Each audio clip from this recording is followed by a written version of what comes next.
I think it was 1998 when my family visited my mother's sister and her kids in North Yorkshire, England, for a week.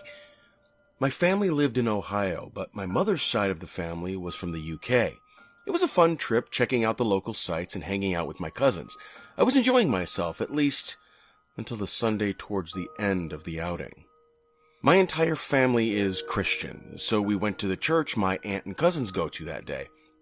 What initially struck me about the building the most was the architecture.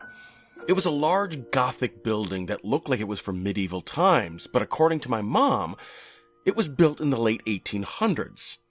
Even as a 7-year-old kid, I could tell it truly was an impressive building. Looking back, I don't remember what the service was about. I just remember sitting around in the chapel afterward as my mother and aunt talked with some friends for a while. When I got bored of sitting and waiting, I looked around, examining the architecture. My eyes drifted around the room, but stopped when I spotted a man standing near the altar. The first thing I noticed about him was how tall and thin he was, almost inhumanly so, but it was too far away to tell for sure. He did tower well over anyone I'd ever seen, that's for sure, but that wasn't the weirdest thing about him. He was wearing a long black cloak with a hood. I couldn't see his legs or arms, so the only visible part was his face. Once again, I was too far away to see in great detail, but it looked like he was wearing a white rag or veil that obscured everything from below the eyes, which were the only human part of him I could see. His dark eyes stood out against his pale skin, hardly darker than the white veil. He immediately struck me as odd, even creepy, but it didn't look like he was doing anything. He was simply standing there, looking around the room just like I had been. I stared at him for about a minute, examining who had to have been the strangest person I had ever come across. Then, our eyes met. It was only for a fraction of a second. I lowered my eyes the instant I had seen that we had made eye contact, but that brief moment was enough to send me into a state of panic I was not prepared for. For the instant I could see him looking at me, fear struck me to my very core. My entire body got cold. My heart was racing in my chest. I don't know what it was about it that frightened me so much, but for whatever reason, I was absolutely terrified.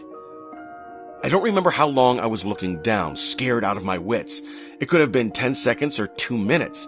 The entire time, I was sure that he was coming over to do who knows what. I was forced back into reality when I heard my mother say my name. I looked over at her, and she said it was time to leave. It wasn't until we were almost out of the room that I dared to look back to where the man was standing. He was gone. I never told anybody about what happened that day, and I tried my best to forget about the whole experience myself. In fact, it wasn't until very recently that I even thought about the incident for the first time in several years. I'm in my 20s now, owning my own house and working a full-time job. I was thinking of something to do with my vacation time when it occurred to me that I could visit my cousin in England who had a wife and family. I Skyped him and we talked a little about things we could do if I went over. He was telling me that we could drive down to see Stonehenge when something tugged at the back of my mind, a repressed memory that was nearly 2 decades old at that point. I tried as nonchalantly as possible to ask him if he went to the same church he went to with his family back then. His brow furrowed slightly when I asked, as if he suspected something. "No, why do you ask?" No reason." I could tell from his facial expression that he wasn't satisfied with that answer, so my mind scrambled to think of a good lie, since he wouldn't have believed me if I told the truth.